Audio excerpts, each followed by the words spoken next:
If you are new to the channel, then subscribe the channel and press the bell icon for further notification. Okay student, welcome you all to this new lecture in GATE EM theory series. So today again we will be solving 6 questions. Question number 61, 62, 63, 64, 65 and then 66. Okay, then let's try to solve these questions. A solid iron cylinder is placed in a region containing a uniform magnetic field such that the cylinder axis is parallel to the magnetic field direction.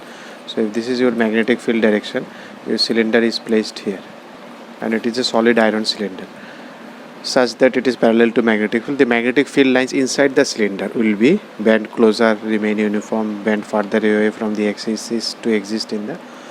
Now iron is a ferromagnetic material and you know the properties of ferromagnetic material. If magnetic line passes through it, then it bends. So it bends in this way, so it becomes close to your axis. So this is because it is ferromagnetic way. So this inside magnetic flux lines will bend towards the axis. So it is option A. In material science also you have studied this one. In 62, the magnitude of the magnetic flux density B in microtesla, you have to remember there should be in microtesla. You have to give answer in microtesla. At the center of the loop of wire wound as a regular hexagon of side of length 1 meter, this each side is 1 meter, carrying a current of 1 ampere, placed in vacuum shown in the figure. So you have to find the magnitude of flux density at the center. Here you have to find, suppose this is the point P. So if you take, because if it's of symmetry nature, if you take what is the magnetic field due to this current, because all the currents, if you see this current, this branch current, this line current, so it is going this, so magnetic field will be going into the paper in the point P. Here also because it is going, so it is into the paper. Here also because it is going, so you can feel it, it will go inside. Here also it is coming, so it is inside. So everywhere it will be contributing and all will be added. So if I take for one segment, then 6 segment it will be symmetrical, you can multiply by 6. So if it is a finite length, suppose you have a, this is suppose a finite length AB and this is the point at which you want to see it. So suppose this distance is r, this is theta 1, this is theta 2. So these formulas you know, I think. So what is the B will be here. These all came from Biot-Savart's law. You can remember this one. This is a standard formula, mu 0 I by 4 pi r. Then it is cos theta 1 plus cos theta 2. You can have a resemblance also. If it is an infinite line, then what was the formula? If what is an infinite line, a current I is flowing, suppose here. So what was the formula in that case? Mu 0 I by 2 pi r. So if it is infinite, if this line goes infinite, then this angle theta 1 becomes smaller and smaller. If you go more far, then the angle will be more smaller. If you go here, then this angle will be smaller than theta 1. If you go at infinite, these angles will be 0. So 0 0 it is 1 1 2. So 2 2 can cancel, you know mu 0 I by 2 pi r. That was the formula for infinite wire, what infinite long wire that we are using. B will be mu 0 into h. So h was I by 2 pi r. So now here you can put, if you take one segment, any one segment, suppose this segment I have taken. So what is this length? This length, because it is of regular hexagon, so each angle will be of 60 degree. These angles will be of 60 degree, and this height you need to find. So this is of 60. So you can feel it because this is of 60. So this is the height of equilateral triangle. What is the height of equilateral triangle? Root 3 by 2a. A is its length of this side, each side, that is 1 meter. So it is root 3 by 2. Or you can use trigonometry also, cos 30 sin 30, whatever you can use. So this is the length, this is actually your r. This is theta 1. Theta 1 is this angle. So these angles are this angle theta 1, theta 2. So this you can say 60 60. So both these are 60 60, theta 1, theta 2 60. So you put all these here, you will get your answer. So you have to be careful, your answer should be in microtesla.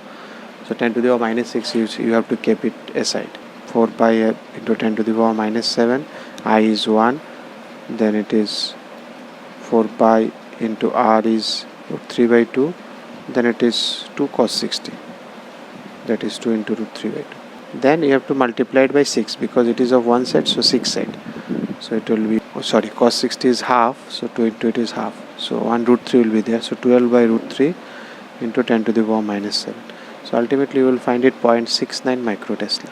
So that is your answer, 0.69. Now if you come to this 63, these are all based on Maxwell equations. So I think you know all these equations, or basic Stokes theorem, Green's theorem based on this. Which of the following equation represents the Gauss law in a homogeneous isotropic media?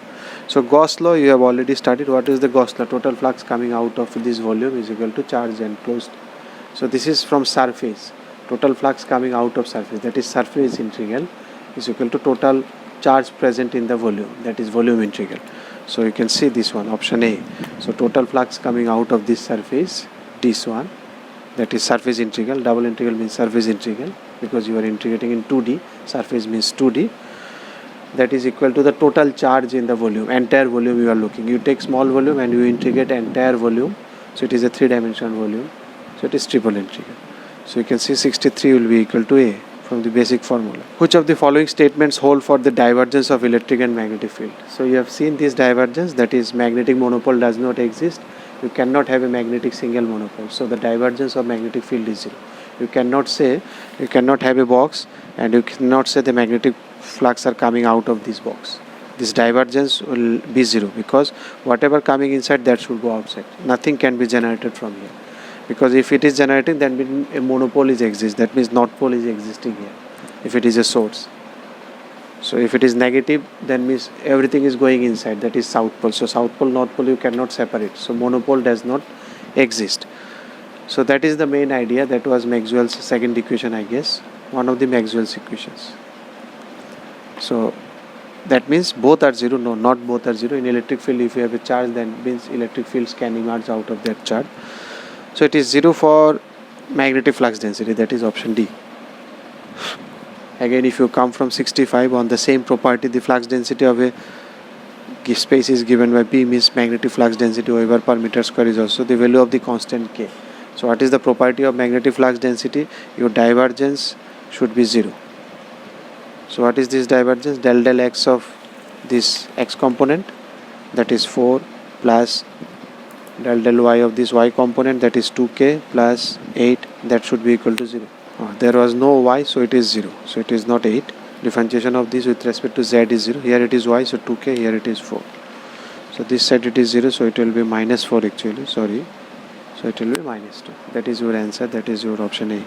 Now if you come to 66, this we have studied in our calculus, that is in maths also, vector calculus also. You can have a check. There I have discussed how to remember Stokes theorem, Green's theorem. These all theorems. Green is a special case of Stokes theorem. That also I have explained. If you take Stokes theorem is 2D, then it becomes a Green's theorem. Gauss theorem, Green's theorem, these are divergence, basically divergence. Gauss divergence and Stokes theorem. These are basically, you have to look from boundary to entire area. That is the idea from your class 12 physics, class 12 maths. If you integrate it from the entire line, or if you see at the points B and A, definite integral property, so that theorem is applied. Stokes was between a closed surface and a line. A line is closing a surface, so you can look around the whole surface, or you can look at the boundary only. Boundary is the line. So boundary is the line, and you can look around this one. Boundary is the line, you can see, or you can look around the surface, whatever you feel. That is, A should be connected with 4. Divergence theorem, divergence was between Gauss divergence, that is boundary is here, the surface, and you are enclosing the volume. So you can go for boundary, that is surface, or you can look around the entire area space, that is volume. So it is between surface and volume, that is your D, and it is divergence also, that's when divergence is coming. So it is C, and you can also feel why it is curl is coming, because you are rotating around the surface. Closing the line means you are rotating around the line, so rotation effect curl will give, and this is C. So C should be connected with your 3. So this you know, once you know this 4 3, then you can see this is your option C. Sorry, this is C is equal to 3, that is option B. You can check others also. Gauss theorem, just now we have studied. What is the Gauss theorem? This was Q. So this is the Gauss theorem. Total flux coming out of this is equal to charge enclosed. So that should be equal to 1. And Cauchy integral theorem from complex number maths also you can find. A contour integral is 0 for analytical function if there is no point of discontinuity is there inside this area. So that is 2. So this is D is 2. So 4132. If you like the video, then press the like button and please give your valuable comments in the comment section.